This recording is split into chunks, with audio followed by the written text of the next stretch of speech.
Our first plenary speaker this morning is Steve Brown. He will explore alternative approaches to ELT and will propose how ELT should be used to critically engage with those structures.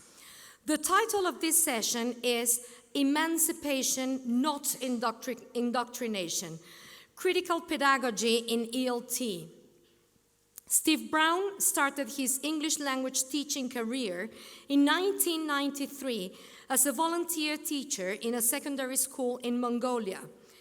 He then spent a number of years in private language schools working as a teacher, teacher trainer, and director of studies. This work allowed him to spend time living in Romania, the Czech Republic, Hungary, and South Africa. He returned to his home country of Scotland in 2001 to do a master's in applied linguistics at Edinburgh University. Apart from a brief spell with the British Council in Malaysia in 2011 to 2012, Steve has stayed in Scotland, mostly working in the further education sector as a curriculum leader for ESOL and languages.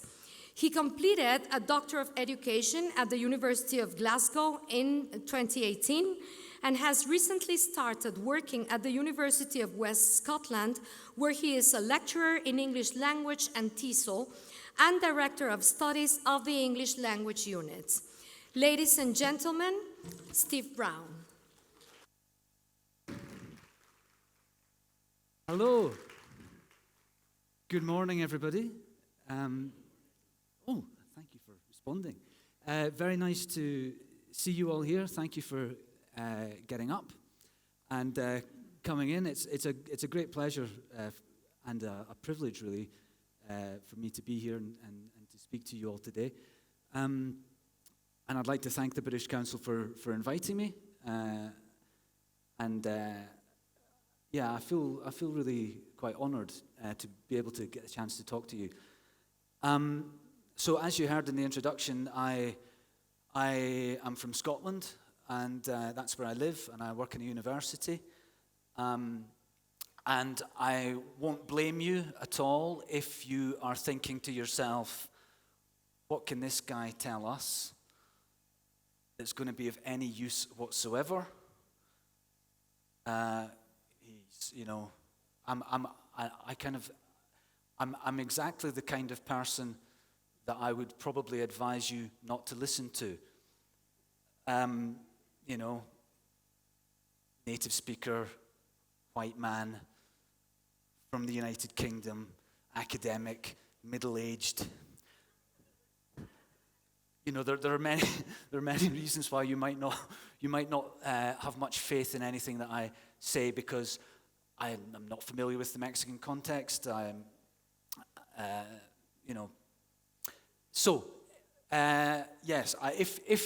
If you are sitting here quite cynically looking at me, going, "Okay, let's see what you've got," I completely understand.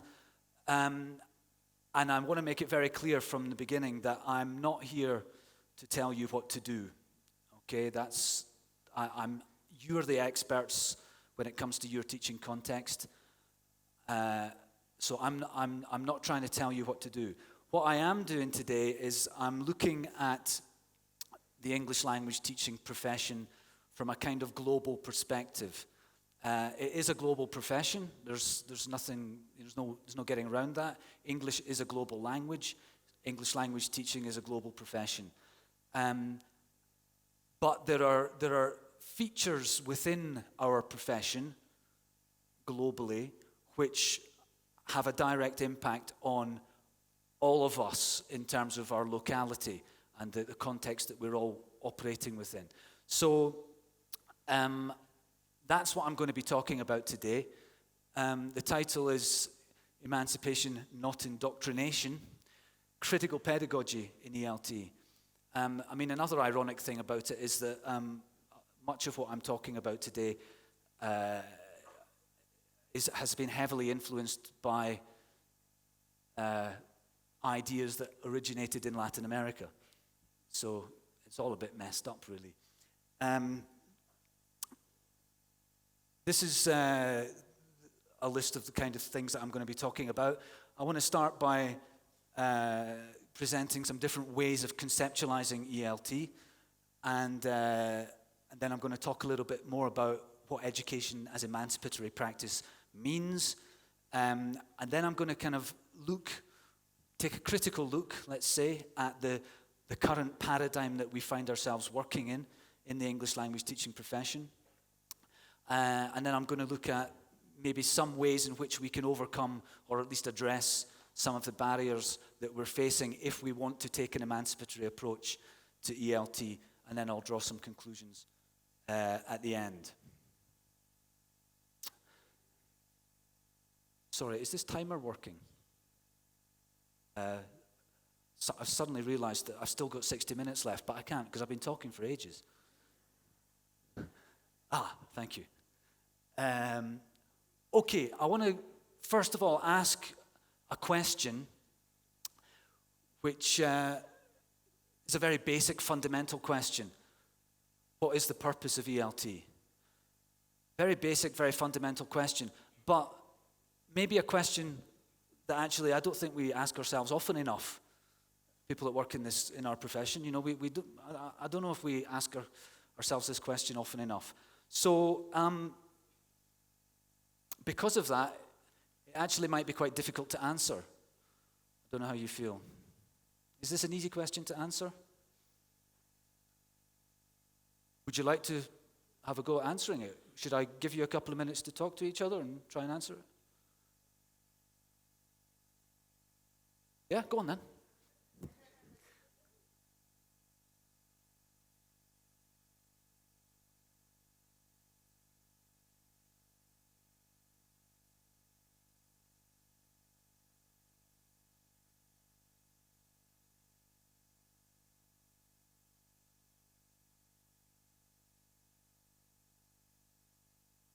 Okay, I'll stop you there. Can I stop you there? Is that all right? Is this an easy question to answer? No. Yes? No? Okay.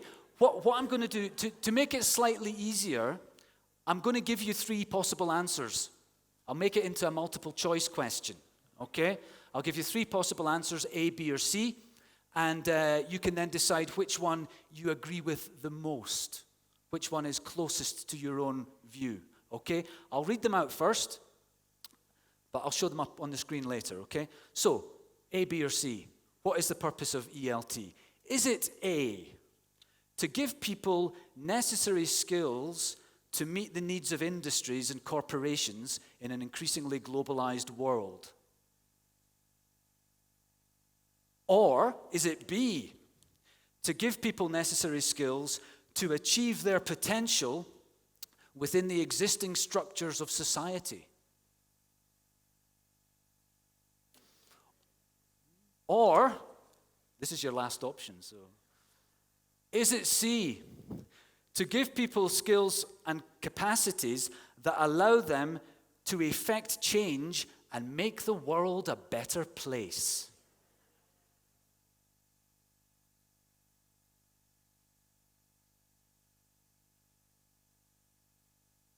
Okay, hands up if you would go with A. Okay, a few hands going up. And hands up if you would go with B.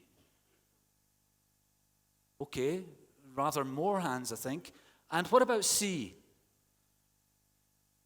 Okay, I think maybe B and C are about equal, actually. Right, now, I'm not really, this is not a definitive answer, but these are my interpretations, depending on how you feel about these things and which one you agree with the most. I'm going to give you my sort of interpretations of what this might mean if you answered A, B, or C. So if you think that A is the best answer, to give people skills to meet the needs of industries and corporations in an increasingly globalized world, I would suggest that this means you're quite comfortable prioritizing corporate needs over learner needs. There are companies, industries, and they have employment needs, and an important role in ELT is to meet those needs. You accept the need for some people to live in vulnerable or precarious situations. That's just the way of the world, yeah? There are haves and there are have-nots. And you're okay with that, or you might not be okay, but you accept it. And you accept the status quo. The world is the way it is, and that's the way it is, and we have to do what we can within the structures that exist, yeah? If you said B, to give people necessary skills to achieve their potential within the existing structures of society, then, again, I would suggest this means that you accept that for people to get on, for people to be successful in life, they need to understand the system and work the system. They need to find ways to become successful. You value social mobility, so you think that it's important for people to get opportunities to move up the social structures, if you like, and improve their life chances, and that's an important part of what you want to do in your job. Give people opportunities to become more successful. But still, you accept the status quo. That's the way things are, and your priority is your students. If you think C, if this was your preferred answer, then this suggests that you are aware of power imbalances in the world and inequalities and social injustice, and you're not comfortable with it. You're not happy with the state of the world as it is at the moment.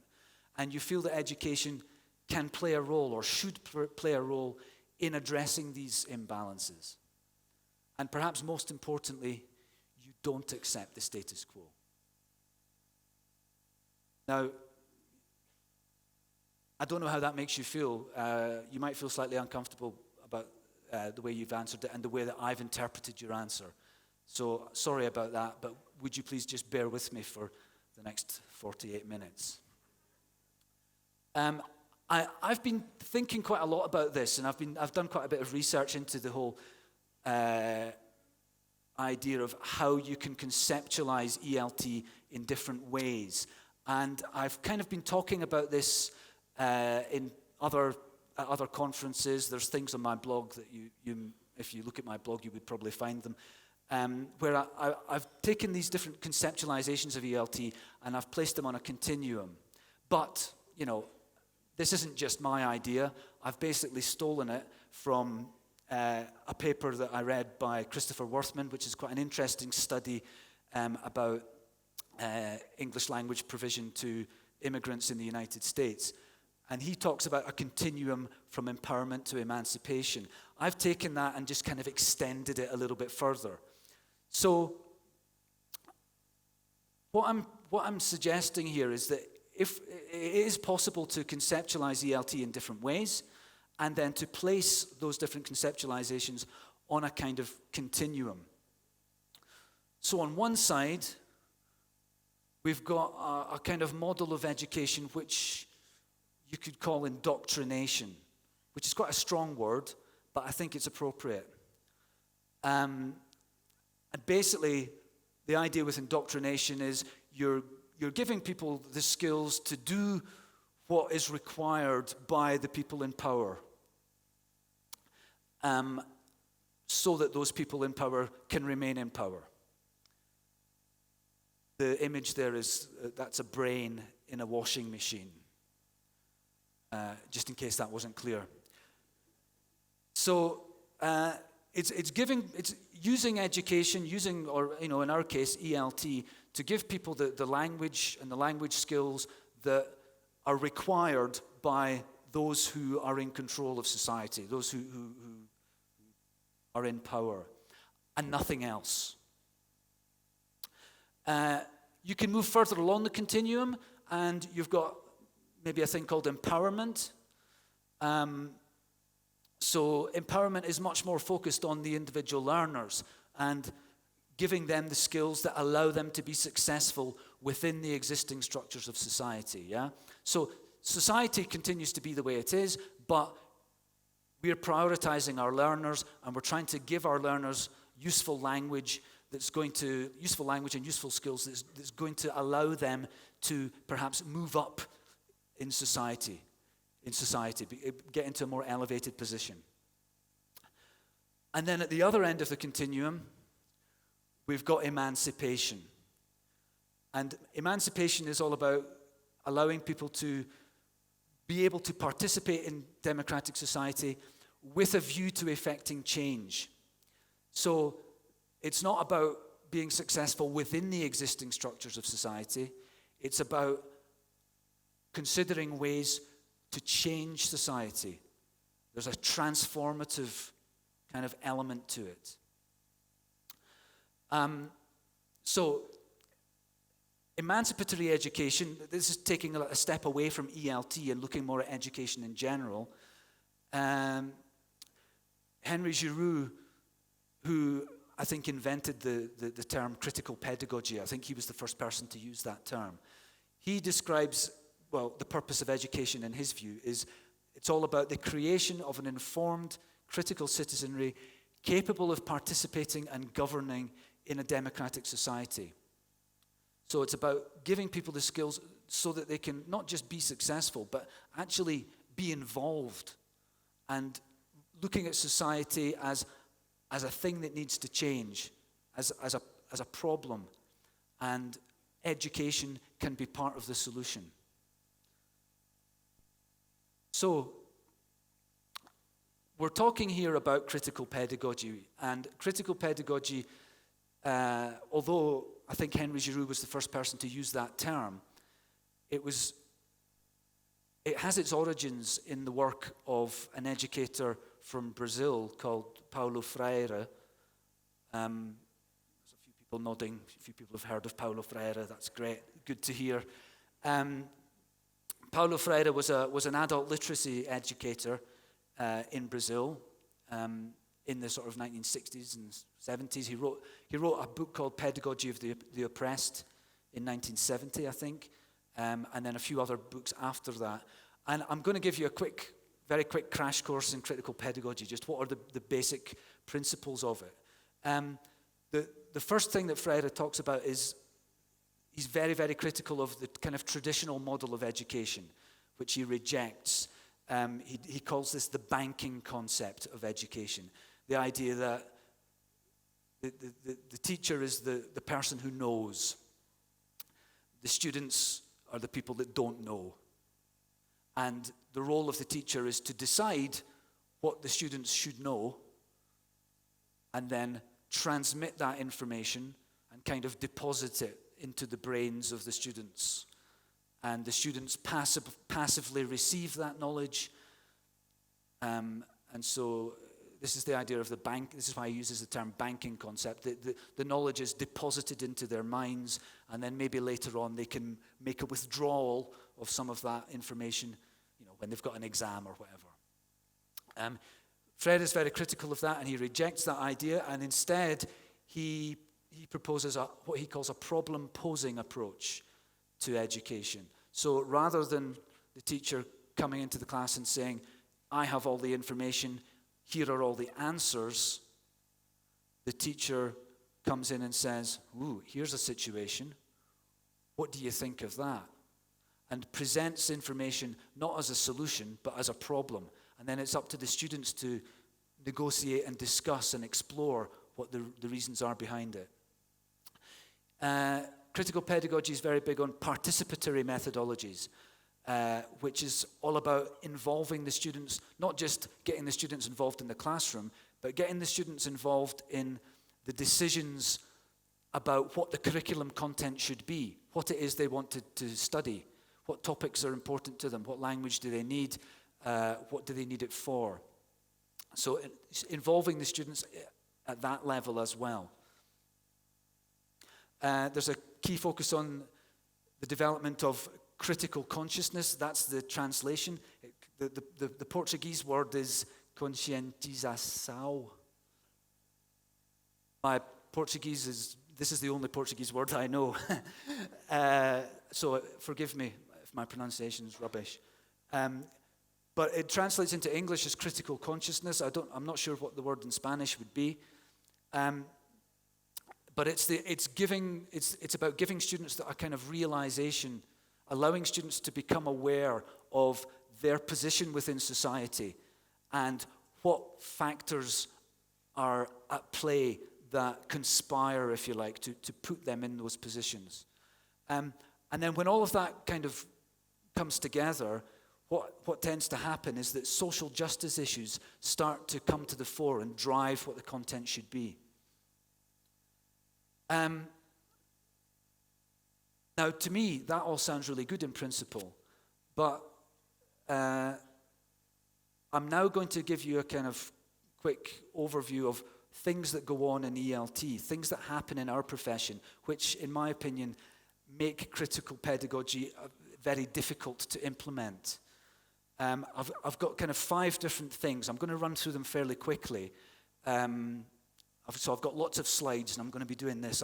My thumb is going to be in agony at the end of this.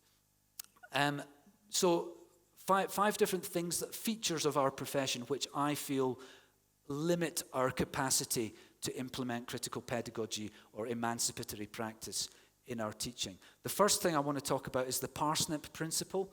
Are you familiar with this in the context of ELT? Right, parsnips. The parsnip is an acronym which is used by some of the big publishing companies when they're producing their materials. It's especially important to them when they're making those global course books. You know the kind? These books, course books that are published for a global market. The idea is that they're going to make one book and sell it everywhere in the world. But in order to do that, they need to make sure that there's not going to be any information in that course book that might cause offense or might make people feel a little bit uncomfortable. Oh, sorry. And so the parsnip principle is, parsnips are these things: politics, alcohol, religion, sex, narcotics, isms, and pork. Okay? If you look at any globally published course book, a course book published for a global market, it's highly unlikely that you're going to find any mention of any of these things because they try to keep them out in case they cause offense. So, very quickly, just some examples of how that impacts. I mean, in my opinion, well, if you look at what those topics are, I mean, that could be the top 7 topics of conversation in Scotland. And possibly in Mexico too, right? So it seems rather odd that you would want to avoid giving your students the opportunity to talk about them. Some very quick examples, okay? Right, we all know what that picture represents. Now, obviously, this is a massive issue here. I'm sure you're all talking about it all the time. We're talking about it too. Everybody in the world's talking about this. But you wouldn't find it in a global course book because it's about politics. I'm not sure, that picture might not be very clear, but that's a picture of a pub in Glasgow, okay, with hundreds of different types of whiskey around the walls. You know, drinking is a very important part of the culture, and pub culture in Scotland is really, you know, an important part of life. And I think it is in many countries. It isn't in some countries, I understand that, but it is in many countries. But again, you wouldn't find that in a course book. You wouldn't find any mention of alcohol because, well, it's alcohol, and that could be offensive to some people. This is the Rohingya Muslim issue in Myanmar. You've probably heard about that. There's been a lot of religious persecution there, but there's been a lot of there's religious persecution everywhere, and religion is a very important part of people's lives. But again, you're not going to get that in a course book. There'll be no mention of religion. I mean, I've spoken to course book writers before, people who actually write the books, and they get very frustrated. You know, you can't have a picture of a church. Seems very odd. This is a photo of sex workers in Tijuana, and I took this from a newspaper story which kind of makes connections between prostitution and human trafficking and slavery and the involvement of drug cartels. So there's all kinds of really big issues here. But sex. So you wouldn't find that in a course book. But I'm sure for many people these are really important issues, yeah? And things, well, Paula was saying this yesterday, that students actually do want to talk about these issues. Okay, well, narcotics, quite a hot topic in this country, I think. I mean, this picture represents the idea it has medicinal properties, and it may be a good idea. It's certainly been legalized in some parts of North America. So there's an awful lot of debate that could be had around this topic, for sure. But you wouldn't find it in a course book. Isms. I mean, that's so general. Feminism, racism, sexism. Things that, feminism. I mean, 50% of the population are women, right? So anyway, that wouldn't be in a course book, because somehow that's potentially offensive.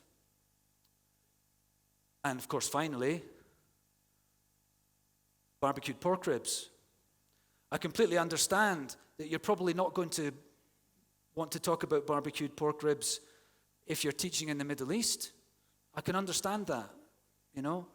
But I mean, there are some cultures, like mine and yours, where pork is just an important part of life. But you wouldn't get that in a course book. So what happens instead? What tends to happen in course books is that you'll get topics like this. You'll get tasks for students to do like this. Is this quite familiar? Well, I mean, there's nothing wrong with this.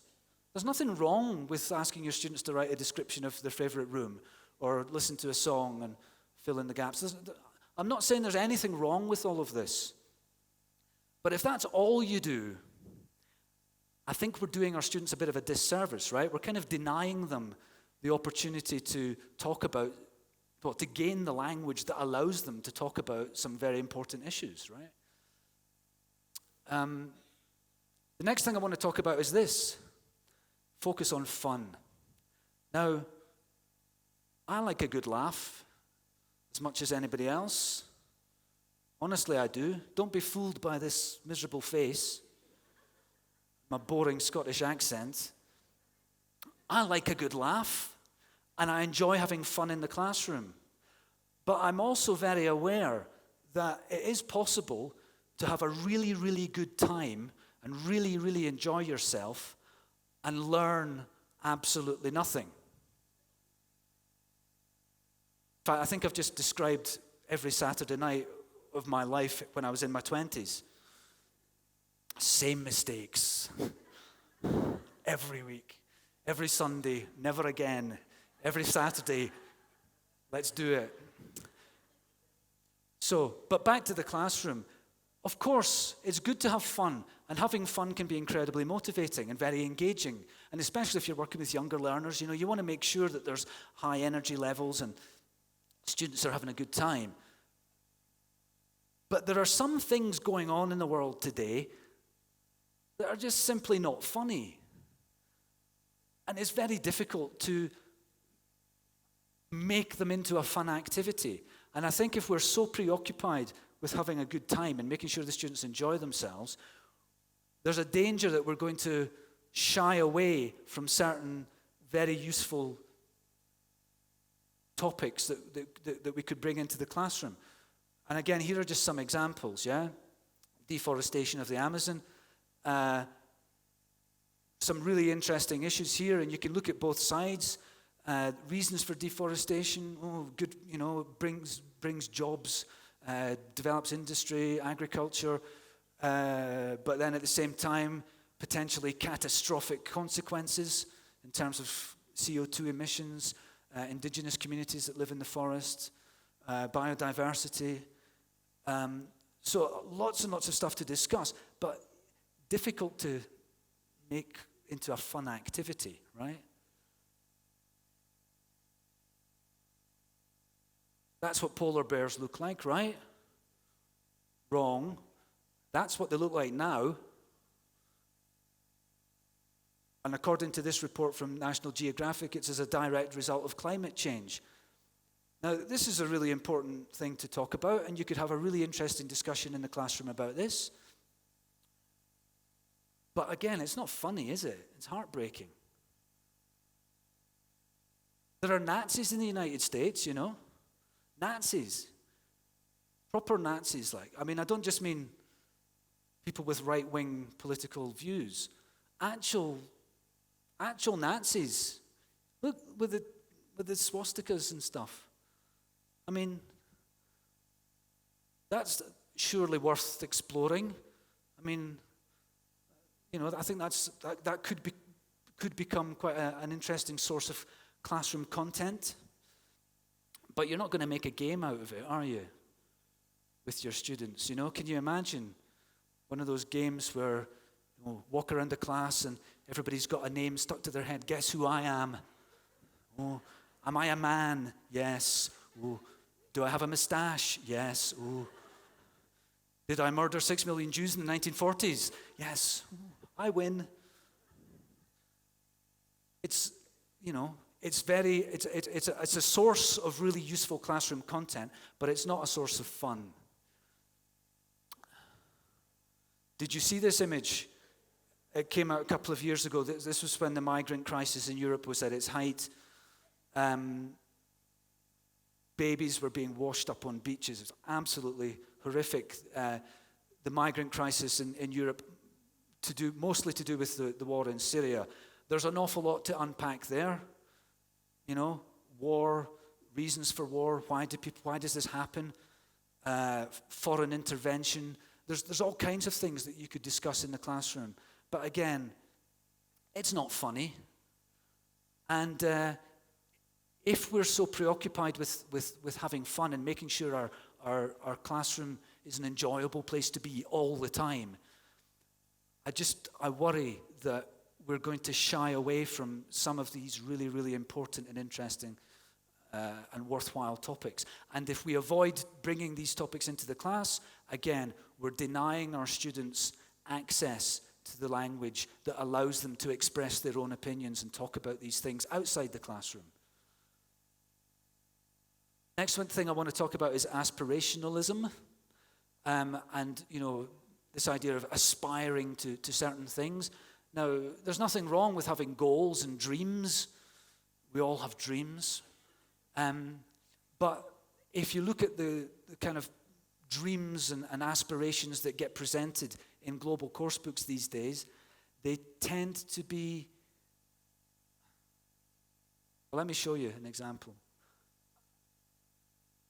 You might get a task like this. This is something quite often you would find in a course book, yeah?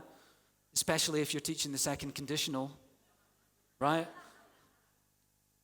But it's all about money, isn't it? It's about, money is, there's a kind of implication there that, if I win, I would do this, and I'd buy a yacht, and I would go on holiday, and I would travel, and I'd stay in 5-star hotels, and I would do this, and I would do that. We're kind of a bit of an obsession with materialism there, no? This is a very common thing that you find, brand names, logos, and can you identify the brand name? And it's always like Nike or Amazon or McDonald's even. And read about the product and then match it to the logo. It's basically free advertising, right? It's product placement. That's what it is. there's some text about some multi-billionaire and whoever it happens to be. Read the text about them, and then the way that it's presented is what advice does that person give about how to succeed, how to be successful? There's an implication there that you too could be like Jeff Bezos. They're kind of presented in a very uncritical way, and they're presented as like role models, people that we should be aspiring to be like. The next thing I want to talk about is teacher control. Now, I think it's important that teachers have control of the class. You don't want to let things go mad. And, especially if you're working with large classes, classroom management is a really, really important thing to be able to do effectively.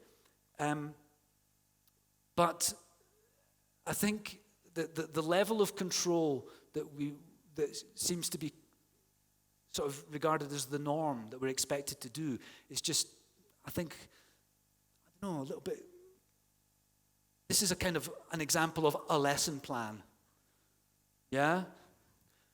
Starts at 2 o'clock, finishes at 3 o'clock. My warmer lasts 5 minutes. I'm going to pre-teach my vocabulary. That's going to last 7 minutes. And then the next time, 8 minutes. Everything is very boom, boom, boom, boom, boom. Very structured and very precise. And it's all decided in advance because you have to write a lesson plan and you have to write a detailed lesson plan. And, the teacher's got so much control over the situation, there's very little room for the students to bring anything of themselves to the lesson. The fifth and final thing that I'm going to talk about here, this is my big rant, so my rant is nearly finished. Well, no, this rant is nearly finished. I've got another one coming up. The structural syllabus, very often the syllabus that we're working with is based on language being broken down into small pieces and then presented to the students kind of unit by unit. So, in Unit 1, there'll be some kind of vocabulary, some kind of reading, there'll be a listening, and the present simple. And then the next, Unit 2, present continuous. Yeah? Unit 3, past simple, regular verbs. Unit 4, past simple, irregular verbs. Okay. It's always the same, right? It's always in the same order. And the order that the language is being presented, it's an order of linguistic complexity. Yeah? You start with the basic structures and then you get more complex. Now, I've got a problem with this for this reason.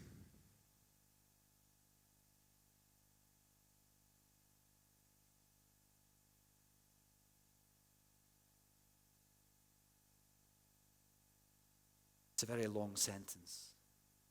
It was actually longer. You can see I've cut bits out. But I think it encapsulates the situation quite well. According to second language acquisition research, there's no evidence to suggest that linguistic complexity is actually the order in which people acquire language. People don't acquire language in order of linguistic complexity at all. And, if you think about one of the first things we teach our students is the third person S, right? But it's one of the last things that they actually acquire. They're still making that mistake at an advanced level. This is from a chapter from a book from 1998, and I deliberately chose something really, really old just to illustrate. This has been widely acknowledged and accepted in second language acquisition kind of research for a long, long time, and yet the syllabuses that we're working with are still doing this, presenting language in order of linguistic complexity. So, brief summary of that rant before I move on to the next one. We've got materials that are avoiding controversial or uncomfortable topics. There's this kind of feeling of, I don't want to talk about that. That might offend the students, or the students might not be comfortable talking about that. fine. I think, being a slightly out of your comfort zone is when you actually start thinking about stuff, right? If everything's presented within people's comfort zone, then, nothing's going to change. Focus on fun leads to the censorship of topics. I'm using the word censorship, which sounds like quite a strong word, but that's what happens. These things just get airbrushed out of the curriculum. Aspirational content, the type of aspirations that are promoted in many ELT materials are encouraging people to uncritically accept the kind of the status quo and the inequalities that exist. Yeah, there are multi-billionaires out there, and they're good guys. That's fine. And possibly, if you work hard, maybe you can be like that too. Teachers retain tight control over all the class activities. So the whole idea of participatory methodologies and getting the students involved, if our lesson plans are so tightly constricted, there's very little space for any kind of participation from the students. Structural syllabus is just out of step with accepted SLA principles. It's just, it's just not, it doesn't fit with what we all know about how people learn languages. And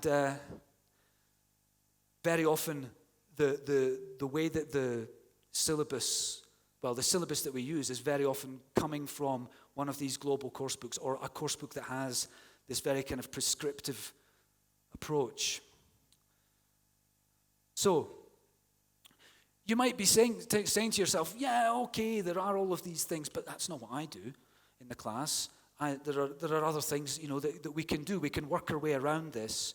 And that's true to a large extent, and that there are some things that go on in ELT, which are a big part of ELT, which we do, and we think, I'm not like just following the book. I'm quite progressive here. I'm doing a needs analysis first with my students, and I'm bringing real world issues and tasks into the classroom, and I'm personalizing. There are lots of things that we do that try to mitigate the kind of indoctrinatory model that's being imposed on us. But what that means, of course, is that we find ourselves trying to do the empowerment thing rather than the indoctrination thing. So we see the struggle, if you like, as being somewhere between indoctrination and empowerment. Meanwhile, emancipation doesn't really get thought about. We don't even think about it very much.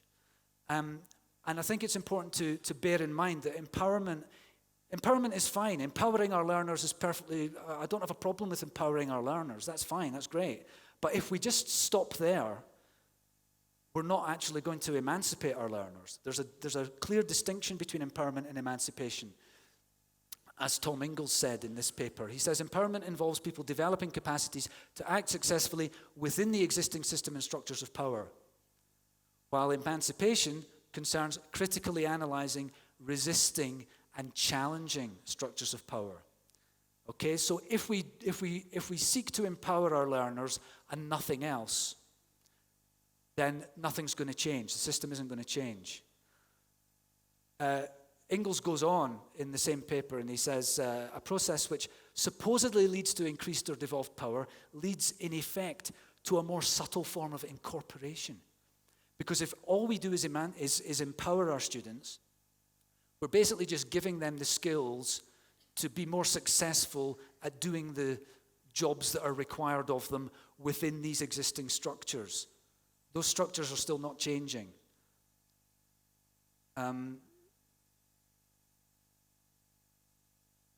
There's another paper from Fielding. He says empowerment is concerned with an individual's capacity to manipulate the system to their own ends.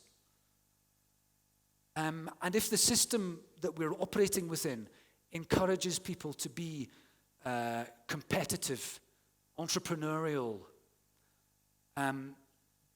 like this basically, and if we're seeking to empower our students so that they can be successful within this structure, well, we're kind of encouraging our students to just kind of have sharp elbows, kind of get other people out of the way. This is how I can get to the top.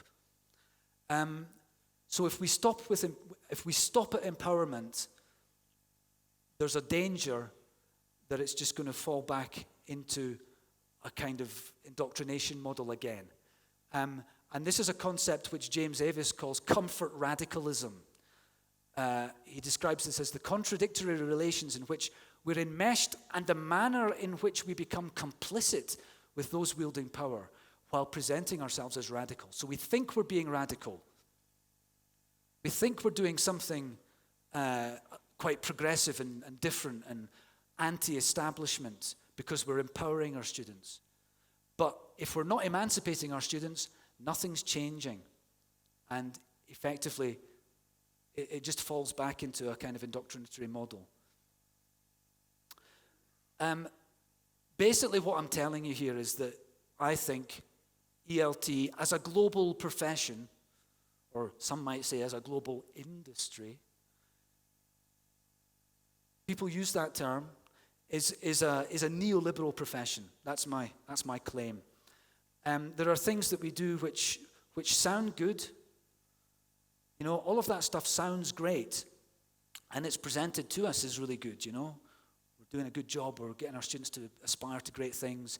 We've got global standards. We've got all of these international exams that students can do, and they get these qualifications, and that's really good for them. Everybody's having fun in the classroom. But actually, all of this stuff is part of a kind of model. Neoliberal values are actually being promoted within all of this. Human capital theory, this idea that people are valued according to their economic potential, the contribution that they can make to the economy. That's human capital theory. And fine, if people can make a positive economic contribution, that's great.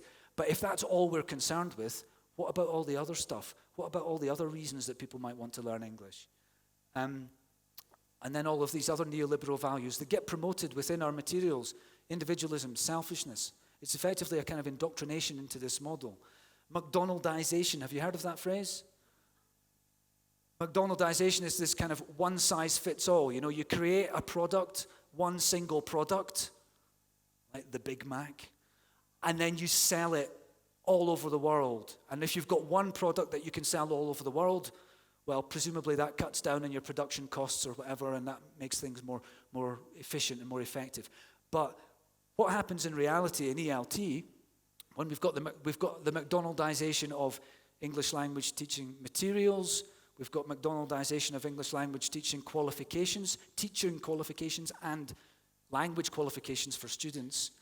And, well, I think as I've kind of tried to illustrate before, it leads to this very kind of prescriptive model and censorship of some really important topics that might be really useful to talk about in one context, maybe not in the other, but in some contexts they're really, really key. And it ends up being really disempowering for our students. If we don't give our students the opportunity to talk about these topics in the classroom, and if we're not developing their language and giving them the language that helps them to discuss them and even to think about them critically, then that's very, very disempowering, I think. So it's all a bit depressing. Do you want to see a picture of my dog?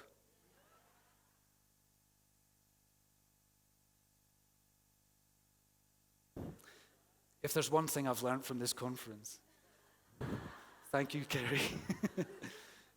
This is my dog, Spencer. Okay, sorry, back to the depressing stuff now. You may well be thinking, look, Steve, stop laying all this heavy stuff on me, man. I'm just a teacher, This is way beyond my pay grade. I don't get paid to think about emancipation and all of that stuff. I just want to go to work, plan my lessons, teach my lessons, do my marking, come home, have dinner, play with my kids, drink a bottle of tequila, and go to bed. That's what you do in Mexico, right? You know, and I totally understand that. We're not well paid. This is kind of like, this is more than I didn't get into all of this stuff. That's not what I want to do. However, I'd like to just give you a little quote from Paulo Freire. He says, washing one's hands of the conflict between the powerful and the powerless means to side with the powerful, not to be neutral. You can't really be neutral in this. And that's another claim that you hear across the profession. Oh no, we're neutral. That's why we don't talk about politics in the classroom, because we're neutral. No, if you don't talk about politics in the classroom, you're preventing your students from talking about politics. That's not neutral. Okay, so that's Freire's argument. And from our point of view as teachers, yes, it's hard. Yes, we're not paid enough. Anything like it. Yes, the conditions that many of us work in are really, really difficult. But if we don't think about these issues, then our situation's not going to get any better either, is it? The system's not going to change. The system's going to carry on. And we become complicit in allowing that to happen. So, is it even possible for us to apply critical pedagogy in ELT? I think it is. So I want to try and be positive. I know I've been so negative. I'm sorry. Critical pedagogy, according to Akbari, in the context of ELT, it's an attitude to language teaching which relates the classroom context to the wider social context and aims at social transformation through education. Now, I like this quote because I think it seems doable. It seems like something that we can do. So, I'm going to give some very brief, I've said this earlier, I'm not here to tell you what to do. It's up to you to decide what to do because you're the experts in your context. But I think I can kind of give some suggestions for how we can perhaps look at our practice, look at our praxis, and look at what we're doing in a different way. And I think that might help us all to be able to bring a more critical approach to our teaching. Very often when we're evaluating our practice, or when your boss is evaluating your practice, these are the kind of questions that will be asked. Did you achieve your aims? Did the learners use the language you wanted them to? Yeah? Did you generate sufficient interest? Did you follow your plan, your very detailed plan? Did you use a range of tasks and interact a range of different things? Was the language clarified effectively? Good rapport. All of that stuff's really important. And generally speaking, this is how we evaluate our practice. If the answer to all of those questions is yes, then it was a good lesson, right? The problem I have with this is that it's all about you. It's all about the teacher. Now, we know teaching counts, but teaching what counts? The title of this conference is Genius, I think. Obviously, what you as a teacher are doing is very, very important, but it's not about you, really, at the end of the day. It's not about us. It's about the students. So I would suggest maybe there are some other questions that perhaps we could be asking instead to evaluate whether our lessons are successful or not. We could be asking questions like this: who benefits most from this lesson? Maybe it's the students, but maybe not. Maybe it's you. Maybe you want to try out a fancy new activity. Maybe it's your boss who owns the language school and he's making money off the students. Maybe it's the publishing company who sold the books that the students are all using. So it's not always clear that the students are the ones that are actually benefiting the most from the lesson. And then there are possibly lots of other questions that we can be asking ourselves. What are the underlying values within the content, within the materials? Am I promoting some kind of neoliberal ideology here? Is my text about Richard Branson being really successful, is that just encouraging people to become really aggressive capitalists? And if so, am I comfortable with that? How does this lesson address issues of injustice or inequality? Does it even mention them? So I think that there are questions that we could be asking ourselves so that we evaluate what we do differently. Obviously, there are lots of obstacles in our way. As I've kind of discussed, there are lots of things in the system, in the kind of global profession that we're working in, that make it quite difficult for us to